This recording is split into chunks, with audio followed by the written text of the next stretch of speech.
मित्रों, चाहे रामायण हो या महाभारत, ये दोनों ऐसे ग्रंथ हैं जिनके बारे में जितना ज्यादा जानकारी इकट्ठी की जाए उतनी कम है, क्योंकि ये इतने विशाल ग्रंथ है कि इसमें हर एक पात्र के साथ एक कथा है। ऐसे में आज के इस वीडियो में हम लोग जानने का प्रयास करेंगे कि राम, लक्ष्मण और सीता जब तीनों वनवास गए थे तब उर्मिला ने 14 वर्ष तक क्या किया था। चलिए जानते हैं। मित्रों, जिन्होंने रामायण देखी होगी यहाँ पर ही जरूर होगी, या जिन्हें रामायण के बारे में पता है उन्हें उर्मिला के बारे में भी पता होगा, लेकिन फिर भी अगर नहीं पता तो चलिए आज के इस वीडियो में विस्तार से जानते हैं।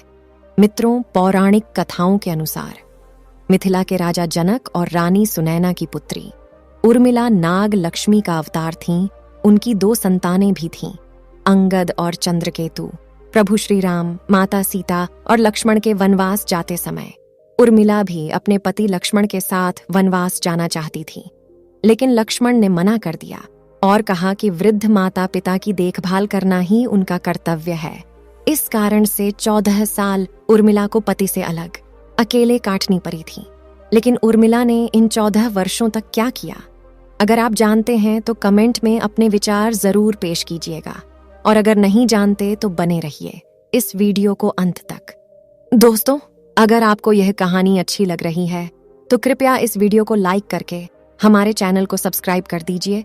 इसमें आपको तो 2 से 3 सेकंड का समय लगेगा और सनातन के लिए किया जा रहा है। मित्रों, पौराणिक कथाओं के अनुसार रामायण में बताया गया है कि राम, लक्ष्मण, भरत और शत्रुघ्न के जन्म के वक्त राम, भरत और शत्रुघ्न अन्य बच्चों की भांति कुछ देर रोने के बाद चुप हो गए थे, लेकिन लक्ष्मण रोते ही रहे।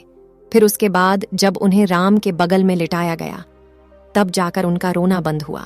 तब से वह हर वक्त राम की परछाई ही बनकर रहे। लक्ष्मण जी के लिए राम ही माता, पिता, गुरु, भाई सब कुछ थे, और उनकी आज्ञा का पालन ही उनका मुख्य धर्म था। वे सदा उनके साथ छाया की तरह रहते थे। भगवान श्री राम के प्रति किसी के भी अपमान सूचक शब्द को यह कभी बर्दाश्त नहीं करते थे। वास्तव में लक्ष्मण का वनवास राम के वनवास से भी अधिक महान है।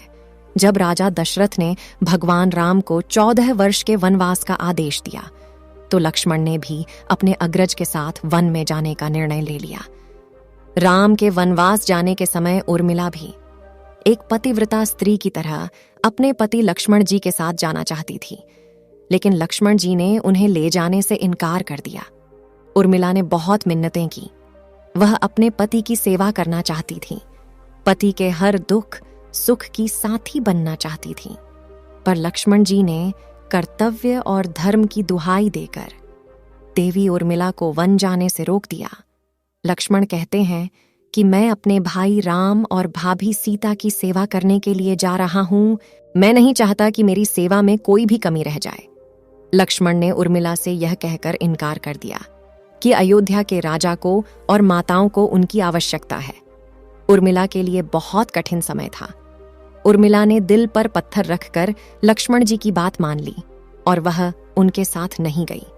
जब लक्ष्मण जा रहे थे उस समय सबसे विकट क्षणों में भी उर्मिला आंसू तक नहीं बहा सकी, क्योंकि उनके पति लक्ष्मण ने उनसे एक और वचन लिया था कि वह कभी भी आंसू नहीं बहाएगी, क्योंकि अगर वह अपने दुख में डूबी रहेगी तो परिजनों का ख्याल नहीं रख पाएगी।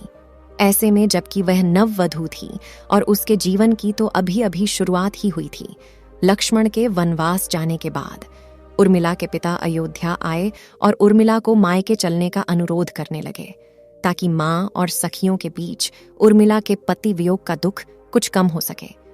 परंतु उर्मिला ने अपने मायके मिथिला जाने से इनकार करते हुए कहा कि पति के आज्ञा अनुसार पति के परिजनों के साथ रहना है, और दुख में उनका साथ छोड़ दिया ना उसके लिए अधर्म है। यह उर्मिला का अखंड पतिव्रता धर्म था। वन में जब राम और सीता अपनी कुटिया में विश्राम कर रहे थे तो लक्ष्मण प्रहरी के रूप में कुटिया के बाहर पहरा दे रहे थे। तभी रात में उनके समक्ष निद्रा देवी प्रकट हुईं। तब लक्ष्मण ने निद्रा देवी से वरदान मांगा कि उन्हें 14 वर्षों के लिए निद्रा से मुक्त कर दे। निद्रा देवी ने लक्ष्मण को वरदान दे दिया, लेकिन साथ में यह भी शर्त रखी कि उनके हिस्से की निद्रा को किसी न किसी को लेना पड़ेगा। जब लक्ष्मण ने निद्रा देवी से निवेदन किया कि उनके हिस्से की निद्रा उनकी पत्नी उर्मिला को दे दी जाए। कहा जाता है कि निद्रा देवी के इस वरदान के कारण ही उर्मिला 14 वर्षों तक सोती ही रही थी और लक्ष्मण जी जागते रहे थे। कहते हैं, वनवास से अयोध्या लौटने के बाद जब राम का राज्याभिषेक हो रहा था तो उस समारोह में उर्मिला भी थी, लेकिन वह नींद की अवस्था में ही थी। यह देखकर लक्ष्मण उनके ऊपर जोर जोर से हंसने लगे।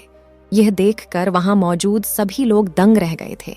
तब लक्ष्मण ने बताया कि उर्मिला अभी नींद में है, जब मैं उपासी लूंगा तभी उर्मिला की नींद टूटेगी। यह सुनकर सब लोग हंसने लगे और उर्मिला आहत होकर वहां से चली गई। रामायण के एक रोचक किस्से में यह भी बताया गया है कि जब लक्ष्मण जीवन से आए और पत्नी के कक्ष में गए तो उन्हें देखकर पत्नी भयभीत हो गई और पहचानने से इनकार कर दिया। इसकी वजह है 14 साल तक उर्मिला का सोते रहना, और इतने दिनों तक लक्ष्मण जी को उन्होंने देखा भी नहीं था। रावण के वध के बाद श्री राम, सीता और लक्ष्मण वापस अयोध्या लौट आए और वहां प्रभु श्री राम के राज तिलक की तैयारी होने लगी। उस समय लक्ष्मण जोर जोर से हंसने लगे।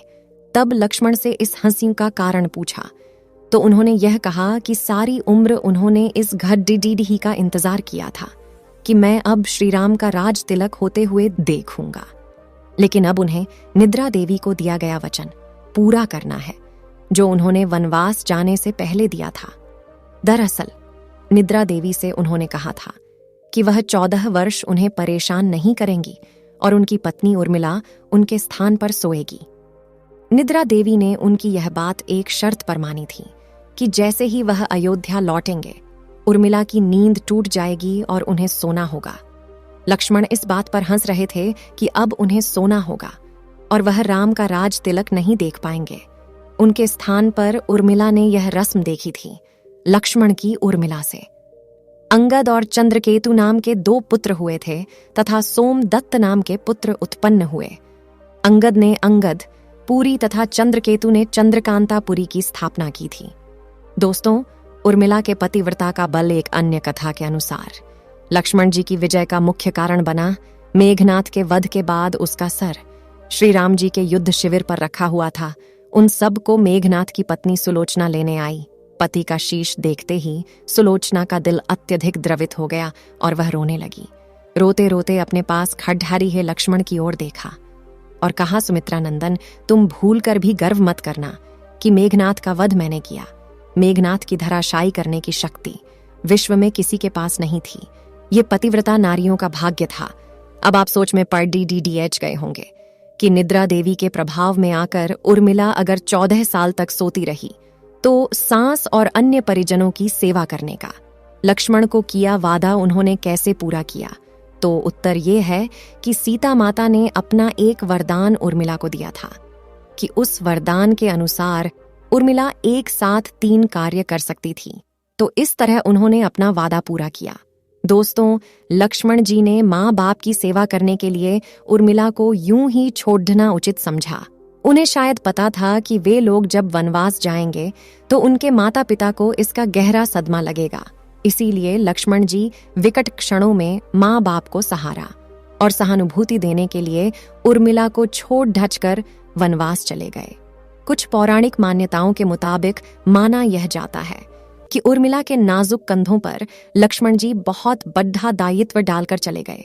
किसी भी स्त्री के लिए विवाह उसके संपूर्ण होने की निशानी होती है। वैवाहिक जीवन के वह अनमोल पल, वह जीवन सरिता जो कोई भी नवबंधु अपने पति के साथ गुजारती हैं या गुजारना पसंद करती है, शायद वह पल उर्मिला के नसीब में नहीं थे। इस दुनिया की कोई भी नववधु अपने पति से कुछ समय के लिए दूर नहीं रह सकती। देवी उर्मिला अपने पति से 1 नहीं 2 नहीं बल्कि पूरे 14 साल अलग रही। हालांकि किसी नव विवाहित स्त्री के लिए इससे बढ़ा त्याग और समर्पण क्या हो सकता है। इसीलिए इतने सारे त्याग, बलिदान और कष्ट सहने के बावजूद भी वचनों में बंधी देवी उर्मिला रामायण के नेक पात्र से दबी रही। उर्मिला ने जो साहस शायद ही आज की कोई स्त्री ऐसा कर पाए। इसीलिए वर्तमान की दृष्टि से देखें तो उर्मिला रामायण की सबसे अतुलनीय और पवित्र पत्नी के साथ साथ त्याग, बलिदान और समर्पण की देवी हैं। आज की पीढ़ी के लिए उर्मिला का व्यक्तित्व सबसे ज्यादा सामान्य और पूजनीय होना चाहिए। ऐसे में दोस्तों, आज के वीडियो में बस इतना ही। आपका क्या कहना है इस वीडियो के बारे में हमें कमेंट करके जरूर बताइएगा। और वीडियो को अंत तक देखने के लिए आपका बहुत बहुत शुक्रिया।